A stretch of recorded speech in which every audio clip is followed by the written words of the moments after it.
How many V10 engine sports cars can you think of? Personally, I can think of Carrera GT, Dodge Viper, there's the Lamborghini Huracan and the Gallardo, and then of course there's this, the Audi R8 V10 Performance. Unfortunately, the V10 engine seems like it's going to go the way of the Dodo, which is a shame because V10 engines are fantastic. So I've been spending a week with this R8 just to get a little bit of that taste, just to enjoy it just that one last time before it sails off into the sunset.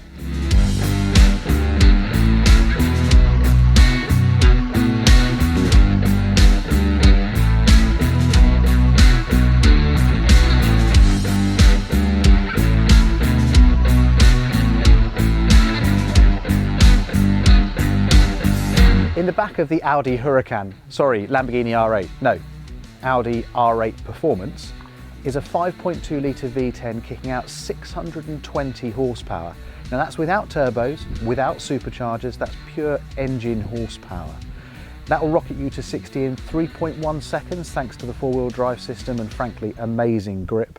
And it'll go on to 205 miles an hour at the top end. These are proper supercar specs. This is the facelifted version of the second generation R8 and probably the last one we're going to see. Now I'm not going to walk around the car and show you all the things that are different between this and the pre-facelifted one. I'll let you spot the difference at home. But I just want to talk about the overall look of the R8. I think, personally at least, it looks fantastic, and I think it looks even better than its stablemate, the Huracan, which is fundamentally the same car underneath with a few minor changes. Personally, I'd much rather be seen driving down the street in one of these. I think it's got a nicer profile, a nicer silhouette, and just a generally better presence on the road.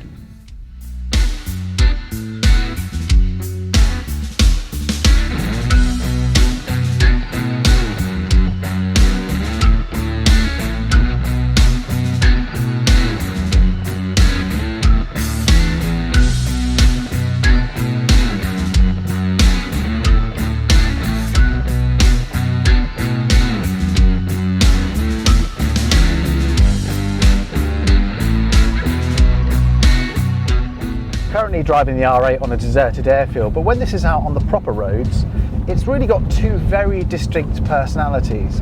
You've got the side of the car that is ballistic, noisy, sonorous, and very, very exciting. But if you put it into comfort mode, just poodle around, it's like you're driving a Golf.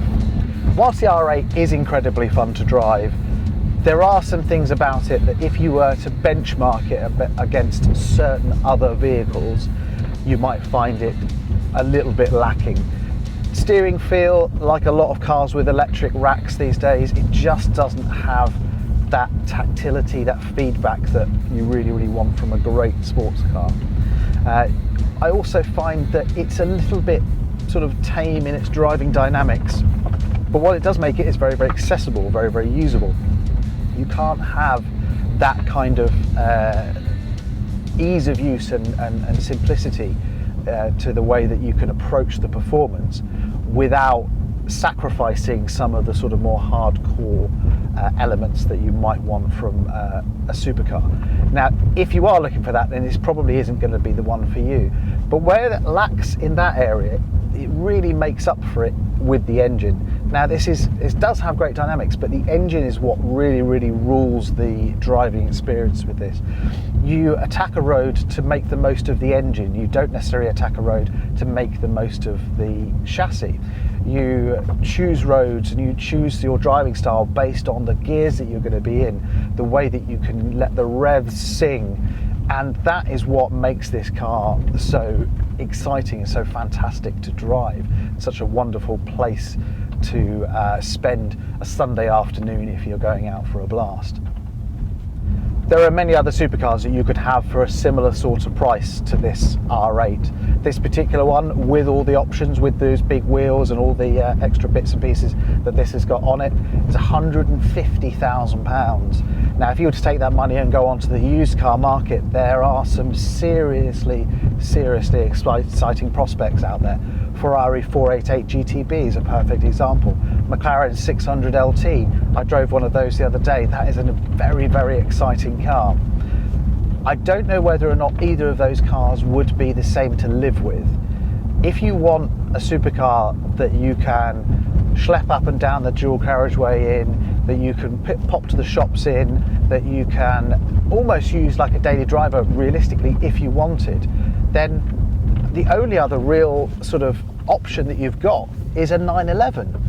And whilst I would argue that most 911s, most modern 911s probably steer better, not probably actually, I think they do steer better than the R8. They don't quite have the theatre, they don't quite have the drama, and of course the R8 looks like a supercar. The 911 looks great, but it looks like a 911. This looks like a supercar, and it's got so much presence, but you can just use it. Performance wise, I couldn't imagine wanting anything more from a supercar. This thing is ballistically fast.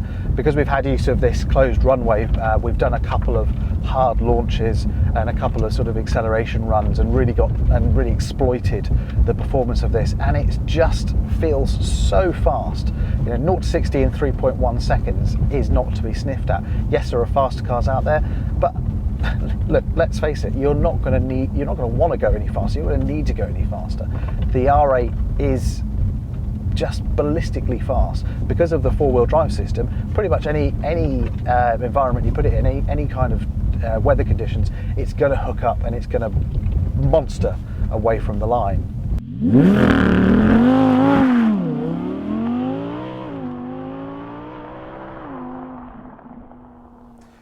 So in conclusion, the R8 is fantastically fast, very easy to live with, and has got a sonorous, fantastic V10 engine in the back of it.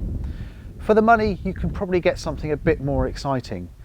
But if you want a car that you can live with every day, that's easy to drive, but when you really want to gun it is going to put a smile on your face, and you don't want a 911, then I think the R8 might just be the best car for you.